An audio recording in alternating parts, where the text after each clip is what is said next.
The idea he's going to collude in an orderly transition or resign is just for the birds. He's going to fight. It was really hard to overestimate how much the ill feeling there is towards Keir Starmer out there in the communities, and certainly up here in the north. The way that they talk about him, it's honestly remarkable. I've never really seen anything like it in terms of the sheer unpopularity of one person. As opposed to sending letters which are about yourself, put country first and tell us what the solutions are. Get behind Keir Starmer and let's go and govern. We're past the point of no return, aren't we? And this just sounds delusional.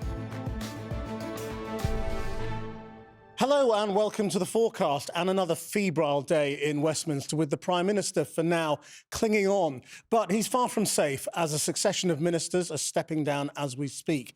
And the man who has become the PM's nemesis in the north, Andy Burnham, is apparently down in London. Shopping? Plotting?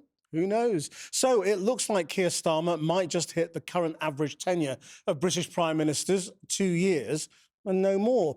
Is this really the way to run a country in the middle of 2 wars and a cost of living crisis? And could anyone else do any better for Labour in any case? Later on in the podcast, I'll be speaking to the Labour MP Preet Kaur Gill, who is a Starmer supporter. But for now, I'm joined by the Liverpool Echo's political editor, Liam Thorp, who has co-authored a book with Andy Burnham on how to transform the country, and the Observer columnist, Will Hutton. And Will, I mean, you think this is all madness? I do, yeah. The resignation letters are acknowledging that Keir is not very good at the job. His incapacities are obvious to everybody.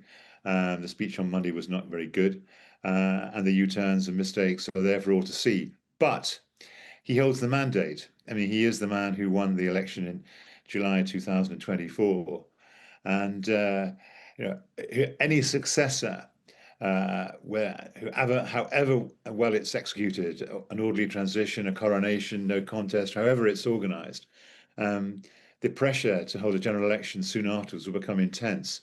That happened to Theresa May. She had to earn her mandate. And Boris Johnson did the same, actually. You've got a ferocious, lethal kind of right-wing media ecosystem who'll be insisting on it. And in particular, if the new Prime Minister, if he or she becomes a new Prime Minister, may want to, cast out a different direction, maybe become more pro-European, maybe introduce wealth taxes, whatever it might be. But that won't be Stuff in the manifesto. That wasn't in the manifesto, yeah. There would be, without question, it seems to me, or a very high probability, a general election by the spring of next year, and it would be a rout. At the moment, it would be a rout. Labour in disarray. And that's exactly what Farage wants, isn't it? An election in 2027, because he doesn't want 3 years to lose his lead and for more difficult stories to be unravelled about him and for Reform to start looking like any other political party. Exactly. Farage has been on the record saying he expects and hopes for a general election in 2027. And Thurgood was said, that's impossible given the 170-seat odd majority the Labour enjoy in the House of Commons at the moment. But you could see how that could pan out if Keir Starmer is deposed. And I think that's very much in the form, very much kind of in the Cabinet's mind. I mean, I know for a fact that just to put it on record, Yvette Cooper did not tell the Prime Minister over the weekend that he should organise an orderly commit himself to orderly transition and step down. There's an awful lot of stuff going on, which is actually adding to the febrile atmosphere. Look, I mean, it's problematic. I mean, I don't know how successful a Keir-led government can be over the next 12 or 18 months if he continues to lead it. Certainly, if it's kind of any repetition of what's happened in the last 12 to 18 months, it could be a fiasco.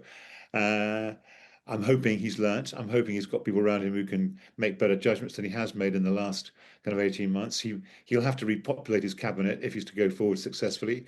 But I mean, well, let's come to what happens if he survives later on, because I mean that's a big if, isn't it? I mean, Liam, from your point of view, this makes sense from the popularity of Andy Burnham in your neck of the woods. So I came on this podcast a couple of months ago, actually, and I said at the time that it was really hard to overestimates how much the ill feeling there is towards Keir Starmer out there in the communities, and certainly up here in the north. When I've been out in places like St Helens and places across Merseyside, it's visceral. Now, whether you think that's fair or not, I happen to think that it's a little bit unfair. I think he's been pretty disappointing, but he's clearly not an evil person. The people, the way that they talk about him, it's honestly remarkable. I've never really seen anything like it in terms of the sheer unpopularity of one person. And time and time again, when I've been speaking to these people, I could not vote for Labour with Keir Starmer in charge. And so much so that I'm going to go for reform. And we've, to give St Helens as an example, we've seen that. It was a Labour-run council for the best part of 40 years. It's now gone almost entirely reform. However, when I then pose the question, what about Andy Burnham? Almost in every single case, they say, well, if it was Andy Burnham, it'd be a different story. Now, this is just, my anecdotal evidence, and it's just in parts of the Northwest where obviously he has a firmer grounding. He's from Liverpool originally, and obviously he's been a very successful mayor in Manchester. But these are the areas that Labour has been routed in. These are the areas that Labour has lost. Well, I mean, in terms of Keir Starmer, I mean, he is showing every sign of wanting to stick it out, and to fight for his place and to actually do what everyone kind of imagined he would have to drop, which is, that he's not going anywhere. He'll fight for his place. He's got his mandate. He's got his 5-year mandate, and he's hanging on. And even if they do challenge him, he might actually just run in the leadership election and challenge them. I'm sure he will. I'm sure that's part of Westminster's calculation. I mean, people criticise Wes for not going over the top, but I mean, Keir thinks, and I think the Wes camp probably recognise it, that actually if it's kind of Wes versus Keir could win it. And then Wes's, the Wes kind of project is shattered. So, he's a fighter, Keir Starmer, and he's stubborn. And he really believes that his career and his life to date has been about overcoming setbacks and coming through and winning. I know some of his close friends very well. And they will say precisely that, that he just is not, the idea he's going to collude in an orderly transition or resign is just for the birds. He's going to fight, and believes that because he's got a mandate, and because, he thinks it's too cautious by far, but he thinks the general direction of travel which he's going is right, and anyone who succeeds in him can't do much different given the kind of fiscal and monetary and debt constraints and tax constraints. And so consequently he's not going to, he's absolutely kind of a stubborn ox, and he dared the cabinet today to speak out against him, and no one did. I find that absolutely extraordinary, though, don't you? I mean, I find the idea that they had a cabinet meeting and Keir Starmer sat there with a table, many of whom think he should go, some of whom had already told him he should go, and he said, we're not going to talk about any of that, and they all just accepted it and shut up. It's talking about an elephant in the room. It's not just an elephant in the room. It's just like, I mean, we're journalists. We're used to unruly, disobedient people refusing to shut up when told we're not talking about that. And you kind of hope that politicians are like that because they want to change the world. But the idea that they sat in a room and went, yes, okay, Keir, we won't talk about that. Particularly when some of them had already privately told him that they were suggesting he would go. I find that remarkable that they then just kind of kept their counsel and talked about other matters. Yes, let's talk about the Middle East. I think the only one. I think the only one who actually has done that is Mahmood, the Home Secretary. Yeah. I don't believe Vivek Cooper did that, and I'm not sure that Ed Miliband did even. Actually, I think, and that's interesting indeed, because I'm not sure that an Andy Burnham-led government or would actually want her as Home Secretary, and certainly for people like Kajra Rayner, she's an absolute hate figure. But no, I mean, look, I mean,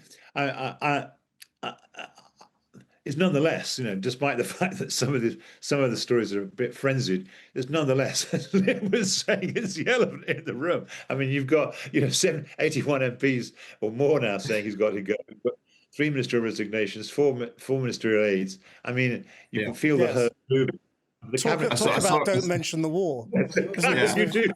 You do think. I saw a report what? today saying he was getting on with some other business, and I was like, how on earth is he managing to do that? He's got, is he like, oh, we're going to sort of have a look at potholes now or something? And I like the idea that they come to the end of this meeting and sort of any other business, no, nothing to say. It's just hanging there. I'd find that extraordinary. Really. I mean, the other thing somebody else said to me today was, often it comes down in these moments to the politician's partner or wife.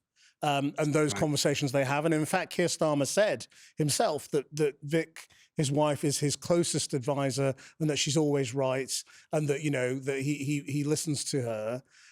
But in these situations, the wife or partner is usually the one saying, sod them, you keep fighting. Yeah. So they're not worried about, bringing the party together and all the rest of it. They're worried about the person that they love and supporting them. So they are most likely to prop them up and say, you fight on. You can be sure that Justine Miliband is telling Ed that, Chancellor, yes, Prime Minister, no. I mean, I'm sure he doesn't want to go there again. I think that he's already been tested out. It's been tested, hasn't he? I don't think he wants to be Chancellor. And probably could be a chancellor under a Burnham-led government, but he's not going to go. So he's not going to stand in cabinet and challenge. I mean, people like Wes decided he might lose if and who else is going to do it? I mean, it's who else has got the kind of heft, the weight? John Healey, I don't think so. I mean, it's not. And so, in the absence of a big beast, ready to go, you have what you have. And that's why I think it's to understand that. I think you have to understand this dynamic of the importance of the mandate and the imminence of a general election if someone takes over. You see, I mean, I think that there is a bit of a gap between London-based journalists like me and journalists who've been following Andy Burnham closely in the North, like you, in that we remember Andy Burnham as a Blairite cabinet minister, and then a Brownite cabinet minister, and then a man who wanted to lead the Labour Party and lost, and then wanted to lead the Labour Party again and lost again, and then gave up Westminster politics and went off to the North, and then suddenly reinvented himself as this super popular man of the people. And it's kind of not the guy a lot of people here remember. And I has happened? I think you're totally right. I think there is a big disconnect, and no offense to you guys in the Westminster bubble, as we might call it up here, but in the lobby particularly, I think there is that view of Andy Burnham, and you're absolutely right. He was a very much a company man. He was a Labour guy through and through, going through the process of becoming a cabinet secretary, and then obviously had this big moment in his life where he left and he came back to his roots as he saw it, and he came back and got back in touch. He talks about in his book many times about losing touch with himself in Westminster, losing faith in the system, coming back up north, and obviously his outlook on life and on politics has definitely changed. I think he's a far more radical politician now than he was when he was in Westminster. I think he's got bigger ideas, bigger vision for kind of how to even up the country. A lot of his politics now is about how unequal this country is and how it doesn't work for so many different people. And, if you go to Greater Manchester, I do think you'll struggle to find too many people who would be able to say he has done anything but a really strong job as the mayor. You look at the growth record in Manchester, things like public transport, that kind of visible delivery, which, if you, as Will was saying before, Keir Starmer has not delivered. Okay, it's a different set of circumstances when you're in national government, but you've got Labour in power, you've got a Labour mayor in power in Greater Manchester. You can see that delivery happening on the ground. How that translates to Westminster is a totally different question. Yeah. But I think when you ask people here, they say, well, he's done stuff. He's got stuff done. And on the other side, I think it's fair to say he's a much better communicator than Keir Starmer. And people feel that perhaps they can connect more with him. You ask about the Farage comparison, and people, for whatever reason, think that they, working class people think that they can connect with Nigel Farage. Now, there's many reasons why I think that's a bit of a fallacy, but he's created that persona for him. And ever since COVID, I would say, with Andy Burnham and that famous moment where he came and rallied against the government in his cagoule on the steps outside St. Peter's in St. Peter's Square, there has been a change in his dynamic. He is seen as outside of the Westminster system, outside of this system that doesn't work for so many people, and I think that's a big part of his appeal. But I mean, Will, does that survive more than a couple of weeks' contact with being back in Westminster, do you think? Um, well, all the evidence is that if you're going to the successful kind of changes in mid-parliament since the war have always been produced by a leader who is untainted by the previous kind of he takes over, she takes over. I think it's only been he's that take over actually, but they've taken over and they're independent of the preceding years of failure. That's one thing. Secondly, they have to strike out in a different direction. And thirdly, they have to judge the timing of a next general election. Look, I'm a Burnham fan. I think that he ticks all those boxes. I mean, his hands are completely clean. He is not part of the failure of the last up to 2 years.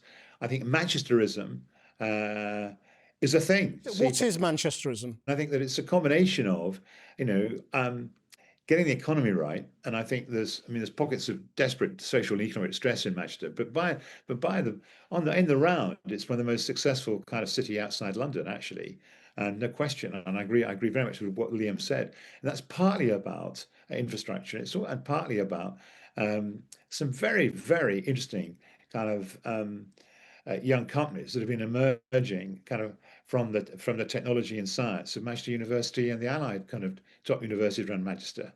And he's done that alongside kind of supporting kind of the social infrastructure of Manchester. I mean, the Beeline bus network, for example. And that combination of a kind of social solidarity and kind of and a ladder opportunity is the kind of and he's pulled it off. He's done it, and there aren't many mayors who can say that, and to bring that to the national stage and to try and kind of help other cities around the country reproduce that success would be a thing. I think one of the core tenets of Manchesterism is that it's kind of a place-based idea rather than sort of politics-based. So, you know, the idea of what Manchester needs is different to what Liverpool needs, or certainly with what parts down south need. So bringing the different forces together, whether that's private sector, public sector, community, entrepreneurs, and kind of bringing those heads together. And I think what Burnham's done very successful is be the kind of chair of those various organizations, bringing groups together and using that to rejuvenate public services in particular,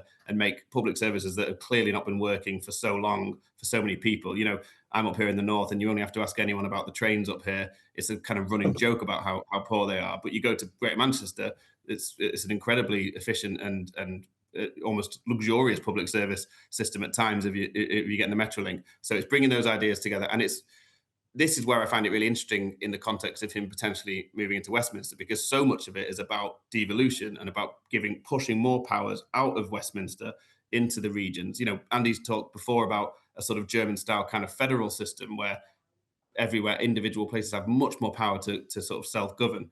Now, you ask any prime minister if they want to give away power, and they usually don't want to do that. So it would be very interesting to see how that translates. But yeah, it's a very place-based approach. He says he tried to sort of take the politics out of it and work on what is best for that region. Is there an element, though, of it's just a bit easier to be good and popular at being a mayor? Definitely. Because the range of powers is limited.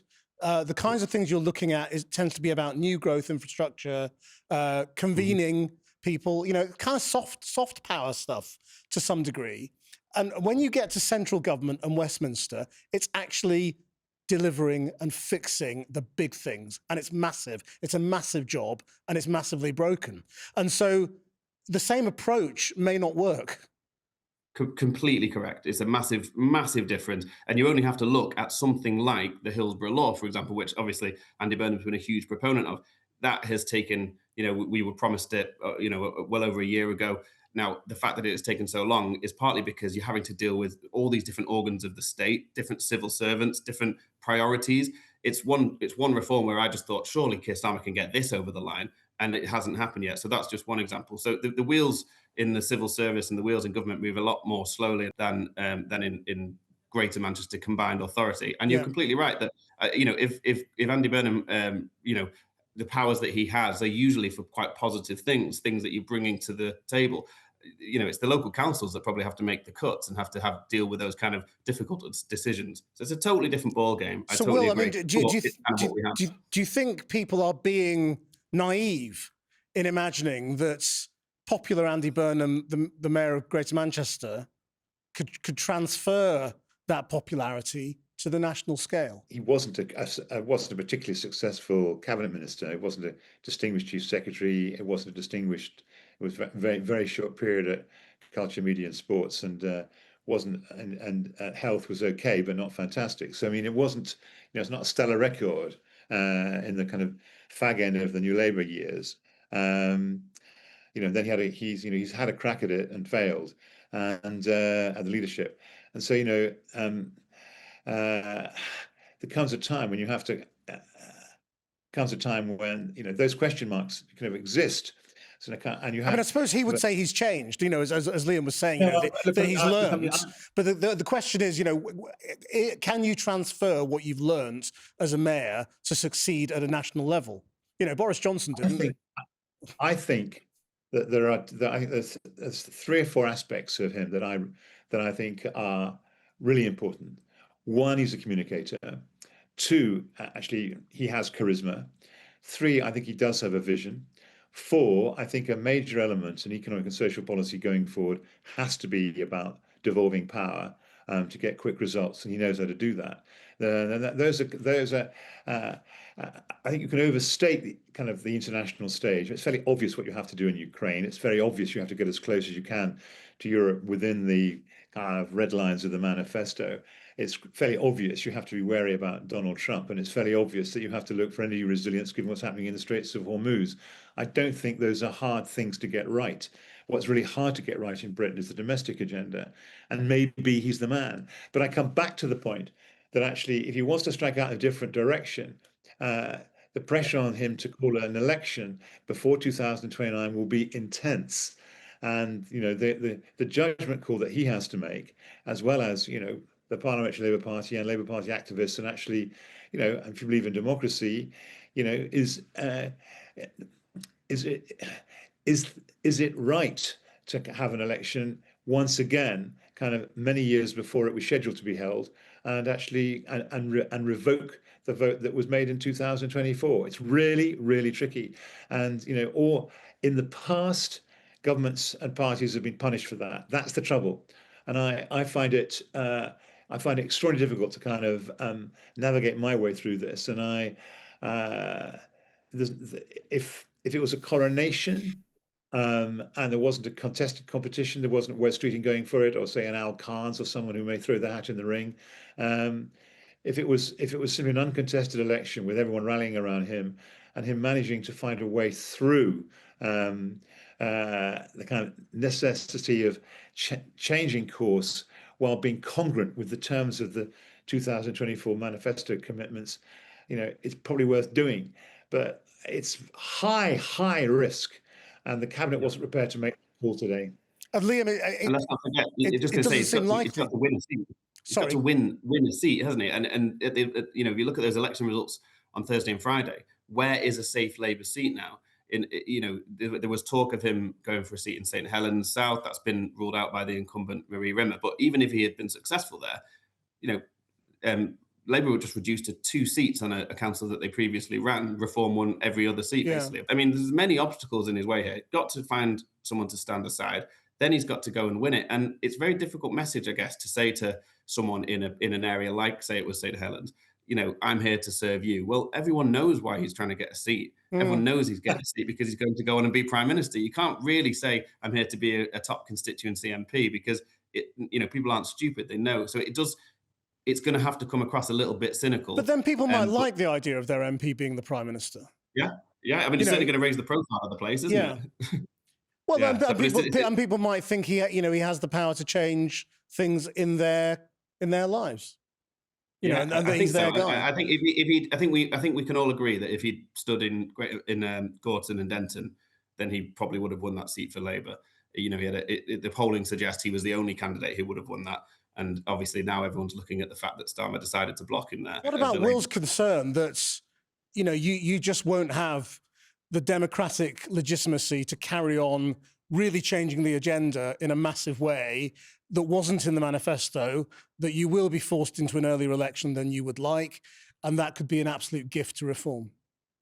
It could be, but just to give it a little sort of reverse ferret, I actually think it could potentially work slightly better for Andy Burnham, because he will have less time as Prime Minister, less time in that, unrelenting limelight. Will mentioned before the savagery of the right-wing press for any Labour Prime Minister. I actually think it could work better for Andy Burnham to have less time sort of associated with the failures of this regime before, seeking a new mandate. I mean, we're all guessing here. I honestly don't know, but I personally felt, and I spoke to some MPs the other day who are supportive of Andy Burnham, and they said they would prefer him to have got to get the job a little bit closer to an election, so that there's less time for the press to do its thing, and for him to be kind of I guess, besmirched with some of the failure and the stagnation of this current Labour government. So it could work in his favour, but it's anyone's guess at the moment. Well, can I just also ask you about the economics, Will? Because I mean, if we have a very prolonged period now in which Andy Burnham has to find a seat, a minimum of 3 weeks, probably more, to actually hold the by-election, and then they've got to go through a Labour leadership process, and if that's contested, that's going to take a couple of months, and it's not resolved until September. And all the while, the markets are wondering, are we going to end up with Andy Burnham, Ed Miliband and Angela Rayner, and a soft left government that's going to want to borrow more? Is Keir Starmer going to be able to turn around and say, look, the economy is in trouble because of this. You are wrecking and damaging Britain with this self-indulgent contest. Back down. Let's get on with running the country. We're already there. I mean, 20 and 30-year bonds are yielding 5.8%. That's much higher than bonds in comparable European countries. It's a 28-year high for borrowing costs, for God's sake. And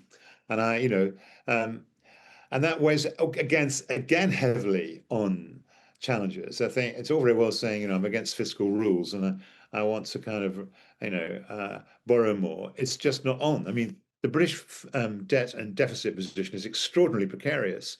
I'm not sure people really understand how precarious. I mean, it's true our national debt in relation to GDP is comparable levels to, and even lower actually, than France, for example, or Italy. But that's not the point. The point is our debt is denominated in sterling, not euros. It's largely held by sellers. The Bank of England wants to sell it. It holds 30% of our debt. Foreigners are buyers, but kind of watching nervously. I mean, where are the natural buyers of British government debt?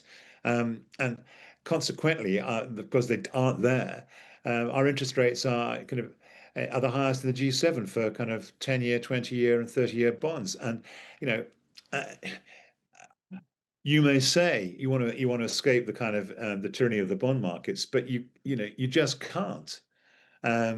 So your only way out is to kind of do things like kind of abandon the triple lock and have an average lock, which I've advocated. Really return to the kind of welfare reform agenda. You've also got to find increases in defence expenditure. I mean, this isn't a kind of cup of roses that Andy Burnham's going to inherit. And you would have an election within kind of 12 months of having got the leadership, of having to made some really, really toxic decisions. So economically, you're quite right. A long drawn out process of finding a seat, having an election contest, and all the rest of it, with the bond markets looking on. It would be, you'd all the time, there'd be the risk of a run on sterling. I mean, Liam, who is more wrong? Are the bond markets wrong about Andy Burnham, or is it just Andy Burnham who's wrong about the bond markets?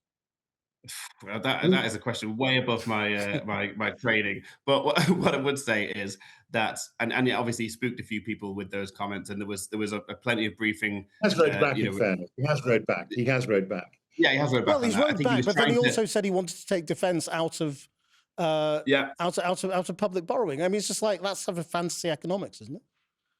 I think if you look back to the last Labour conference here in Liverpool, I think everyone can agree that Andy Burnham's sort of pitch that he made at that point was a little bit chaotic and didn't land well at all. Particularly, it was just badly timed. But comments around the bond markets, it gave the Labour government plenty of ammo to push back, and he was being compared to Liz Truss. I think he's slightly finessed some of those comments now, but I think he was trying to shake things up a bit. I'm certainly not here to speak for him, but I think there was an element of trying to sort of shake things up, get some news lines out there, and also sort of suggest that we need to look at things from a completely different angle. I think one of the main criticisms of Starmer is that he came in promising change, and it's been so pedestrian that no one has really felt it. And even those, I get frustrated because you'll see things come into force that people in this part of the world will really benefit from, like the rights bill, like the scrapping of the two-child benefit cap.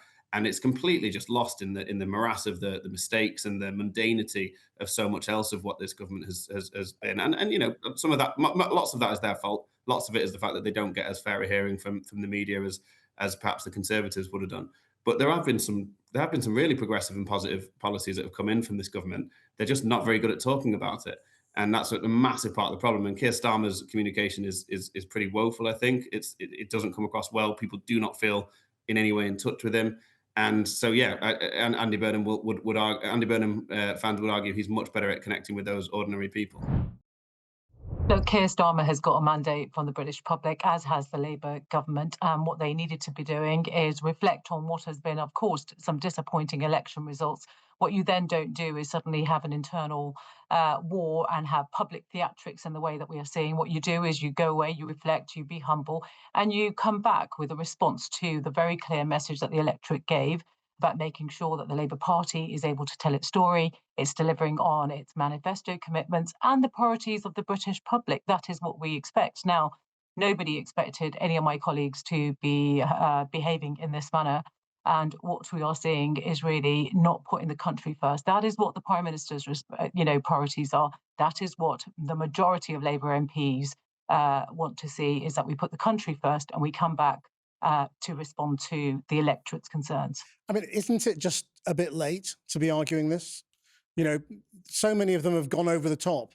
They've identified themselves. They've put their names to letters saying stand down. And that is the point at which it becomes unsustainable. They're politicians. They're not just going to say, oh, I was wrong. I'm going to go back in my box.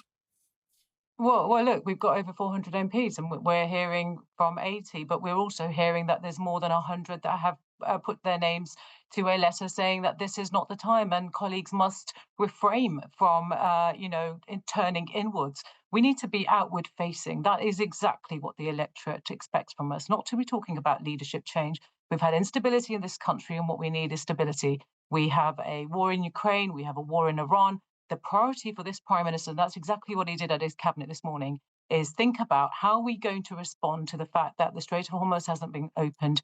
We've got a cost of living crisis. People are really feeling the pinch, and this is only going to get worse. That's got to be the priority of all of my colleagues. I mean, it should have been, but the point is that we're past the point of no return, aren't we? And this just sounds delusional. I don't think we've been here before. We've seen what happens. With the Conservative Party when you get these kind of herd movements, and some of the herd has moved, and it's not going to move back. Well, look, I mean, you say that the herd has moved, but actually moved it for what? For what purpose? There's been no trigger process taken place. I mean, this is a number of MPs sort of setting out, their stall. Actually, they were, elected on the very same mandate that Keir Starmer has. They've got a responsibility to serve the British public that, elected them. Yeah. And that should really be their focus. But you see what's going on, don't you? You are now criticising your colleagues. This is now a party that is at war with itself. And that is a disastrous look. And it's unbelievable, frankly. I mean, given the extraordinary victory you had 2 years ago and the enormous electoral majority, to have this party now fighting itself. Yeah, look, we're not at internal war with each other. With respect. You can't deny that. It's just a fact. That's not a matter of opinion. With respect, I mean, I've been in opposition for 8 years. I have been fighting hard to get a Labour government. We have one. We have a lot of people in the new intake that don't have political experience. What they are showing is not political courage. And actually, it is incumbent upon people like myself. I'm not going to war with my colleagues. What I'm respectfully saying to my colleagues is, do not disrespect the electorate. Turn outwards. Look, find the solutions. Actually, what the 70, 80 of you should be doing, as opposed to sending letters which are about yourself. Put country first and tell us what the solutions are. That is exactly what I'm saying. Get behind Keir Starmer and let's go and govern, because that's what is required from us. Tomorrow is the King's Speech. Colleagues have not even listened or heard what we are going to be doing in terms of the next session. And that's why everybody needs to have calm heads, just calm down, unite, but let's get on with the job. Preet Gill, thank you very much indeed. Thank you.